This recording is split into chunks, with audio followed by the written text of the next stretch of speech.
Well, hello and welcome to this week's episode of On Deck with Avoya, your weekly travel update. I'm your host, Chris Greene, Director of Network Expansion for Avoya Travel. And thank you so much for your time for tuning in today. Show can't happen without you. So again, we appreciate you for tuning in. It's hard to believe, right? It's the end of June already. This year just continues to fly by. And what a year 2023 has been so far. Record sales to start the year. And as one of my stories in our Eye on the Industry points out, wave season really didn't end. It just rolled right into the spring and the summer. We've got a great show lined up for you today as we focus on the importance of advocacy, especially in relationship to things like the federal government, the laws that are passed by Congress, the laws that are passed by the state legislatures. ASTA, the American Society of Travel Advisors, just held their annual legislative days as they descended on Capitol Hill, and our very own Skip Fortier, Vice President of Network Expansion, was part of that group, getting in front of the elected leaders that matter. Make sure that your voice, yes, they advocate for you, the travel agents and travel advisors, make sure that voice is heard. ASTA and its advocacy literally saved the Alaska cruise season back in 2021 and 2022. I mean, without that push from ASTA, personally, I highly doubt they would have allowed cruise ships to bypass the foreign port rule. And what did they advocate for this year in the 2023 version? Well, we'll wait and find out when Skip Fortier joins us here for an Avoya Insider Look exclusively in just a couple of moments. We'll also have our industry insights today with the Eye on the Industry segment. As I teased a moment ago, Carnival Corporation CEO says wave season just rolled right into the spring, and we'll have that full story. Air travel continues to just cause headaches for a lot of people, and now finger pointing as the United Airlines CEO blames the FAA for recent flight disruptions, and no sibling rivalry in the cruise industry as some celebrity guests will get their chance at a perfect day at Coco Cay. And we're also going to fill you in on a story that we had a couple of weeks back about the tax situation on cruising in the Bahamas. That story has an important update. We'll fill you in here in just a couple of moments. We're going to touch base on promotions, travel agent education powered by Avoya, the elite resources for both the new to the industry travel agent, as well as our best-in-class resources for the seasoned high-end travel professional. And we'll wrap our show with all the ways to follow the Avoya travel story, as well as to reach out to my team and get the process started to affiliate your business with the Avoya network. So let's kick it off. This week's show, On Deck with Avoya, your weekly travel update, some industry insights, and our Eye on the Industry feature. In a story from Travel Weekly, CEO Josh Weinstein told investors during Carnival Corp's company's second quarter earnings call on Monday that wave season wasn't over yet for the Carnival Corporation. The world's largest cruise company reached an all-time high in total bookings for future cruises, consumer deposits, and revenue in the quarter. The company is also seeing a boost in sales from the trade, he said. Remarkably, we're still experiencing a phenomenal wave season, which started early, gained strength, and is still going midway through the year. Sales volume from travel agencies up 45% year over year. Great news there. Carnival Corp reported a net loss, though, of $407 million, and that's adjusted before the interest, tax, depreciation, and amortization of $681 million, both of which were better than the company's second quarter forecast. The company's operating income was $120 million, but interest on the $542 million range pushed Carnival into the red. The company had to borrow billions of dollars during the pandemic. As a result, has $31.9 billion in long-term debt, and that's up from $9.1 billion back in 2019. With occupancy at 98%, up from 91% in the first quarter, Carnival Corp said it set a record with $4.9 billion in revenue. In a story I sourced from Travel Pulse, the CEO of United Airlines is blaming the Federal Aviation Administration, the FAA, for a series of travel disruptions this past weekend. United CEO Scott Kirby told airline employees that the FAA's issue with staffing and inexperience resulted in thousands of delays and cancellations at Newark Liberty International Airport, one of the carrier's busiest hubs. As a result of the storms that continued throughout last weekend and into the early part of this week, airlines were forced to cancel more than 5,400 domestic flights since Saturday alone. In a letter to employees, Kirby again blamed the issues on the FAA, Said, as you know, the weather we saw in Newark is something that the FAA has historically been able to manage without a severe impact on our operations and customers. This Saturday, however, that was different. As a result of the storms that continued throughout the weekend into the early week, they had to cancel 5,400 flights, like I said. All right, no sibling rivalry in the Royal Caribbean group as news broke this week that 2 celebrity cruise ships will call at Perfect Day at Coco Cay, Royal Caribbean International's private island. The calls will be included in itineraries on both the Celebrity Beyond and the Celebrity Reflection starting next year, April through November in 2024. The pair will begin sailing there following the debut of Hideaway Beach, the expansion project on the island expected to take the island capacity from 11,000 guests max per day up to 13,000. That beach is expected to open in Q4. The Beyond's visit to Coco Cay will be included on 40 itineraries, a mix of 6 to 8 night Caribbean voyages. The Reflection will begin sailing shorter weekend cruises, both ships home port in Fort Lauderdale. And finally, a quick update on an expected cruise tax hike that was supposed to kick in July 1st in the Bahamas. It's a story we first brought you a few weeks back. Good news, those taxes have been postponed until January 1st after feedback from various cruise lines. Their tourism minister, Chester Cooper, is on record as saying one of the issues where they wanted to be able to recapture all the taxes from their customers, etc. I won't go into all the details, but safe to say we've already given a 7-month delay in the implementation of the tax. So that tax will kick off in January. Said the cruise lines now have 7 months notice. And he said it's vital that it happens. Their taxes are essential to build schools, roads, and docks to revitalize Bay Street. Okay, time to pivot to our weekly question and answer segment as we're excited to welcome back to the show On Deck with Avoya's Skip Fortier, Vice President of Network Expansion for Avoya Travel. Skip's a busy guy. I'm just happy we were able to slow him down long enough to get him on the show. His travel schedule so far in 2023 would make your head spin. So please help me welcome back Skip Fortier for this week's exclusive Avoya Insider segment. Skip, good to catch up with you, my friend. Chris, good to be here. Don't know if my camera's working. Oh, there it is.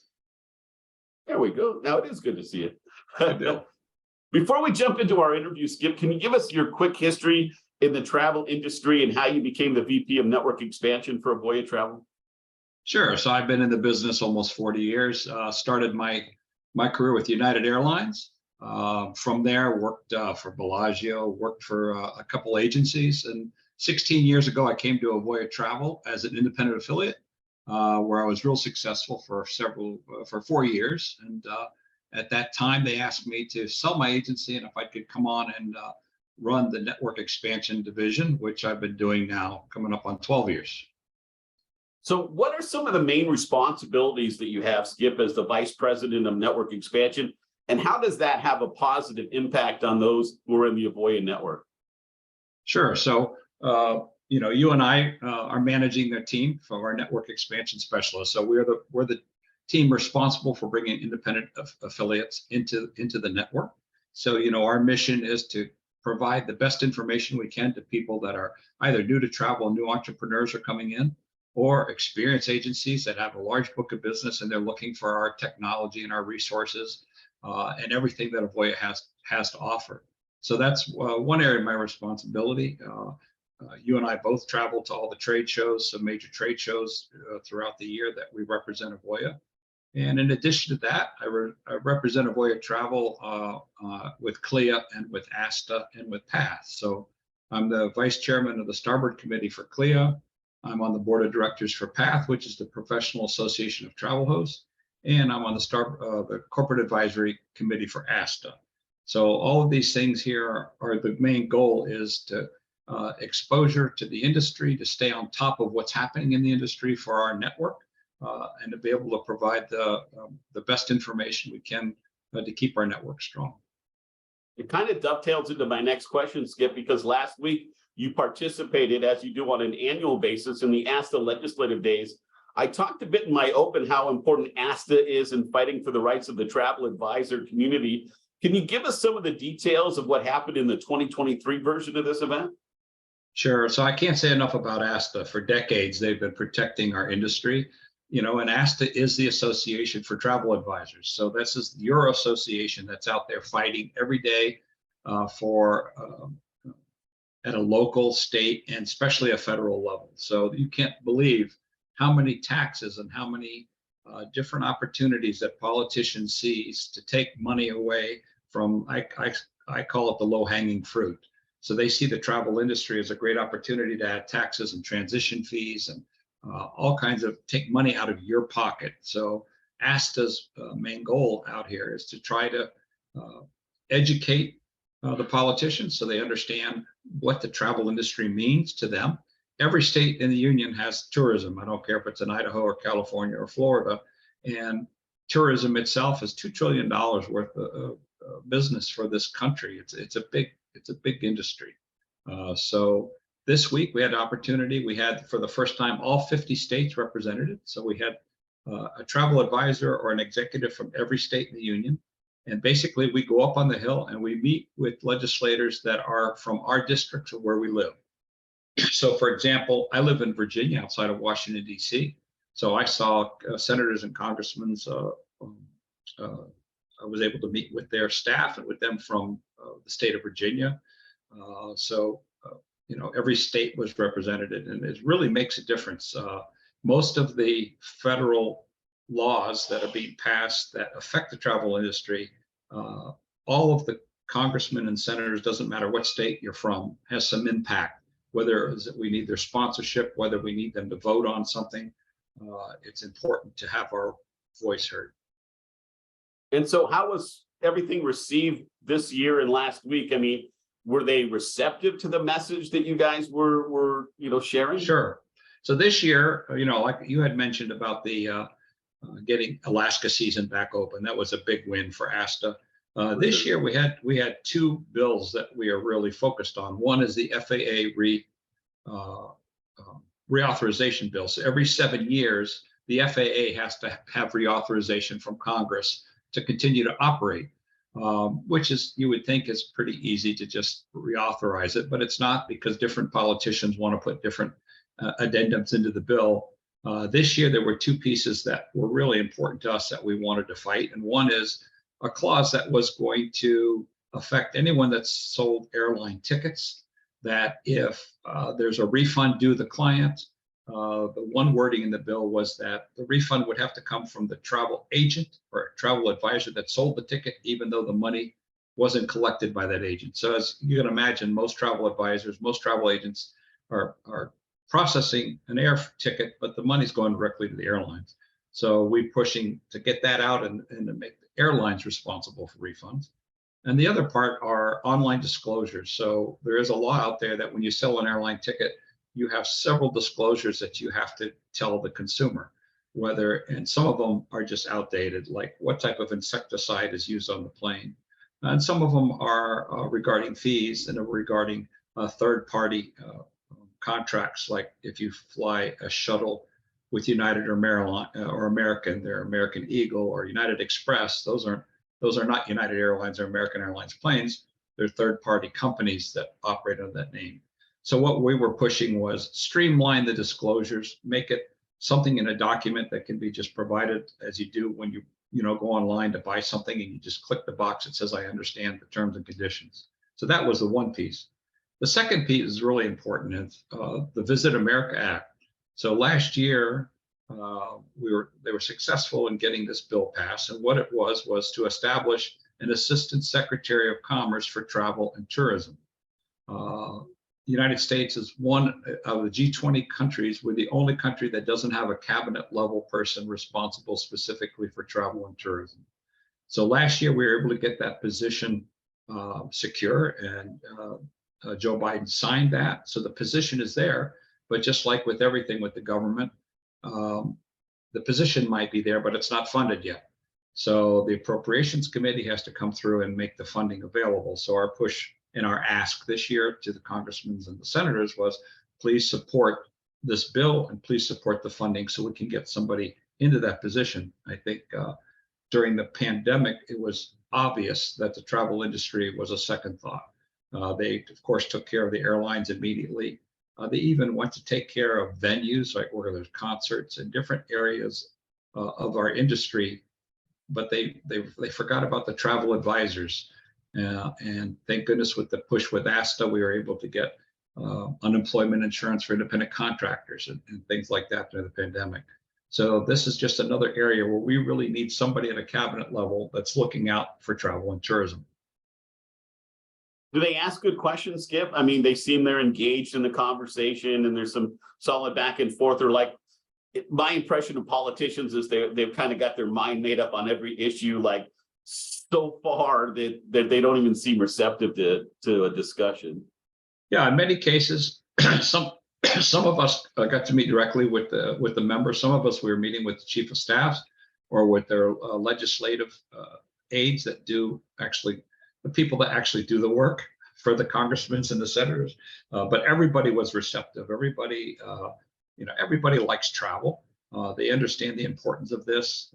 Many of the people that I got to speak to in Virginia, Senator Warner's office, Congressman Beyer, Congressman Connolly, they were all part of the Visit America Act. So they had already signed off on that, and they know how important it is to get it funded.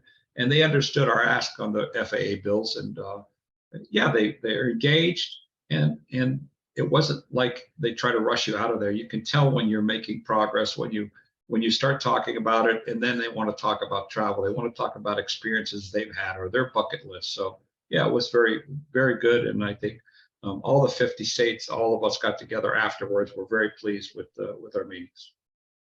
You think it's because of the strength of the mission from ASTA, Skip, that it's a reason why Avoya Travel is so happy to strongly recommend to those in our network and just the industry as general that they get involved, they join and participate? Oh, definitely. I mean, we all need to have somebody watching our back out there. And even though we only come together once a year as a group, ASTA's on the Hill every week. They are always up there. They're supporting congressmen and senators from both parties that are favorable to the travel industry. So this is non-bipartisan support. These are going to people and even going to the ones that may not support it for whatever reason and trying to convince them why it's important to support it. So everyone in our industry should be a member of ASTA for sure. So then after a couple of days on Capitol Hill, you moved over to our friends at CLIA and their HQ for a day of meetings. Can you share any details about, your time with the CLIA folks? I thought I knew everything about CLIA until I spent a whole day there. And I got to meet with, of course, Kelly Craighead, the president of CLIA. And what an amazing background she had. She was on the Clinton, with the Clinton administration. She's just an amazing leader over there at CLIA, and met with the head of the maritime operations. And that group at CLIA does so much because there's so much more to it than just cruises. The maritime industry, CLIA has offices in so many countries because they have to protect tourism out there for the cruise industry. How many ports there are around the world. So they're out there, environmentalists are always out there fighting to reduce the exposure of the cruise industry. And CLIA is working with the cruise lines and the maritime industry to get carbon friendly, to get environmental controls, to prove to the world that the cruise industry is really doing everything they can to make their ships environmentally friendly. Port electricity, so that they're not sitting in port burning their engines. They're actually plugged into ground electricity. That's a big ask from many of the port cities. They're just making all these advantages and all these new ships that are coming out over the next 5 years that will meet all of these big environmental issues, especially in fuel choices. So there's some new ships being built that can burn 3 different types of fuels. So they're coming up with all kinds of options to make it better for the industry. So it was a great understanding for me and a great learning about everything that CLIA does.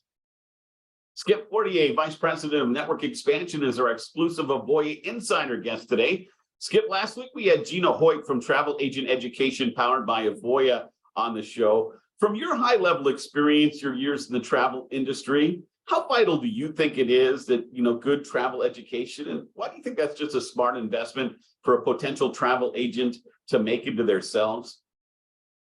Oh, I think everybody can agree. Education, is the key to success. I don't care if you're new to travel or if you've been in the industry 20 years. You have to always continue to learn, but especially for new entrepreneurs that are just coming into this industry. So we're seeing some amazing people come into the Avoya network, amazing people coming into our industry in general that have a drive, they have a passion, they have great sales experience in their other position. They just have a real passion for the industry. What I think is interesting is the Department of Labor, who up until now, the last probably 20, 30 years, I don't know the exact number, they've never had a growth percentage of the independent travel advisor. It was always at a negative number. And now they're predicting a 20% growth every year through 2035 for our travel industry. That's an amazing growth right there, amazing growth. And it's coming from new entrepreneurs. And why I think it's important to get the education is that, yeah, you've made the decision, you want to get into this industry, you're doing everything you can, get that education up front so that you can come in and really hit the road running. So you're ready to go. You come into, let's say you come into Avoya Travel and you get through our education internally to learn our CRM systems, and you're ready to start selling because you have the basics. So I think education is the key to success. Absolutely. Very well said, Skip. Wow, your travel schedule this year has been pretty insane, my friend, if I do say so myself. Can you give us a few highlights of where in the world Skip Fortier has been so far in 2023? Wow, that's a big list. So, I started this about a 9-week solid travel list. I was visiting our offices out in San Marcos, California. Went directly from there to Budapest to the ASTA River Cruise Summit. From there, we went to Vegas for the Vegas Travel Agent Forum, then to Florida for Cruise 360 in Fort Lauderdale, then off to San Juan, Puerto Rico for the ASTA Global Convention, and then right to Nashville, Tennessee for the Travel Leaders Network Edge Conference. And then this last week, we're in DC for the Legislation Day for ASTA.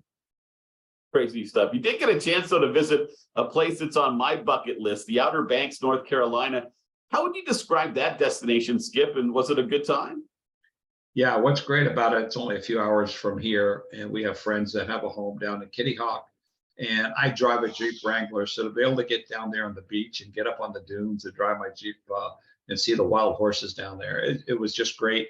We got to go down before the height of the season, so the tourists weren't, it wasn't packed.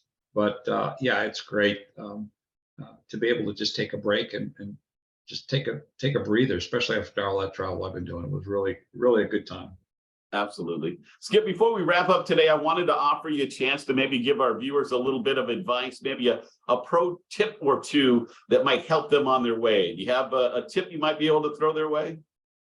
Well, again, we talked about education. I think the biggest thing is find out what you want to have a passion to sell and focus on that. In the past, if you go back to when I was younger, a travel agent, basically you walked into a travel agency, they had to do everything, they did everything for you. Nowadays, it's about specialization. So find out what you really want to sell, what you really want to get excited about, and focus on that. Don't try to be everything for everybody. That doesn't mean you can't sell everything. That doesn't mean if somebody comes up to you and wants to buy a particular travel product and it's not your specialty, doesn't mean you can't still sell it. But try to find the things that really make you happy, focus on that, and you'll have a successful business. Good pro tip for sure. Last question, Skip. And while I know all of us in the travel industry, of course, are going to have a skewed view of the future in the travel business, what are your thoughts on the future of leisure travel? Well, just based on what the Department of Labor is saying for the growth in our industry for travel advisors at 20% a year for basically the next 10 years plus. That's an indication they don't mess around when they come up with the percentages. They're pretty good at figuring out where the future is going. I think that the trend for expedition travel is really taking off. That's something that we've seen that this year. the number of expedition ships that are coming out and expedition land opportunities that are there. I just think there are so many different options, whether it's land tour, cruise, river cruise. There's so many new ships coming out, both river cruises and land and ocean.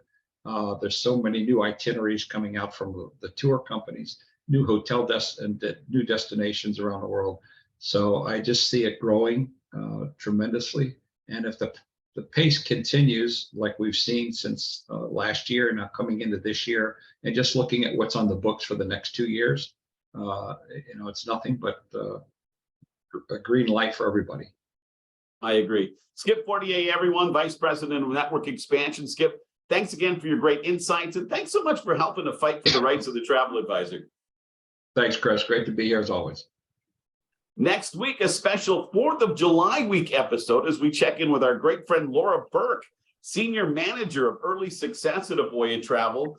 Avoya Travel invests deeply in the early success of its affiliates. We know that a great start is going to lead to many great agents, and we can't. Skip, let's get your mic muted if we can there before you bring the dog back in the room. We know that a great start is going to lead to many great agents, and we just can't wait. So we can't wait to have Laura Burke join us next week for the Avoya Insider segment. Okay, let's chat promotions quickly. Network Enrichment has a great new promotion. It's for those new to the Avoya network. It involves a potential $50 bonus commission. My team's happy to go over details. So get that request into avoyanetwork.com. But of course, one of the things we do want to highlight, this again is for those new to the Avoya network. They have to have joined after June 1st of this year when that promotion kicked into gear. Again, all the offer details will be provided upon affiliation. And speaking of promotions, we love our friends in the military. We're proud of this promotion. It's very popular. $100 off for those that are active or retired military and their spouses. Again, my team is happy to provide details, information available on the website, avoyanetwork.com. You heard Skip talking about the value of education, the power of education, and we agree. And there's been some great enhancements. If you didn't see last week with Gina, maybe we can drop a link into the comments today. You really need to see that because it's really vital, right? A couple of the big things too is that this is not a proctored test at the end of the travel agent education powered by Avoya. This is a 2-hour test, 100 questions, but it's open note, it's open book, it's open internet, because the idea isn't necessarily to know everything. It's about having the kind of traits where you're going to source the answers. So it's a fantastic education platform. Those coming through it are just selling like gangbusters. Don't jeopardize the future of yourself in this industry. Get the proper foundation, and that really starts with great education. And we highly recommend travel agent education powered by Avoya. Avoya Travel, very proud of the resources that we offer, resources that can help you no matter where you are in the journey. If you're new to the industry, we've got the right resources. If you're a seasoned veteran, we have the right resources to help you take that even higher. Agent Power, the most unbelievable technology piece you're ever going to see from a host agency. Live leads, clients sent directly to you. Those sales from live leads still make up the majority of sales in the Avoya network. The marketing assets are amazing. The support, just second to none. Don't miss out on that. Hey, we would love for you to give us a follow, right, on the social media channels that Avoya Travel is part of. Avoya Travel Network on social media at Facebook, LinkedIn, YouTube. All of our previous episodes are housed on our YouTube channel. So if you missed something, check us out there. And we certainly appreciate you doing that, and give us a little like and a notification, make the bell ring, all those cool things you can do with social media.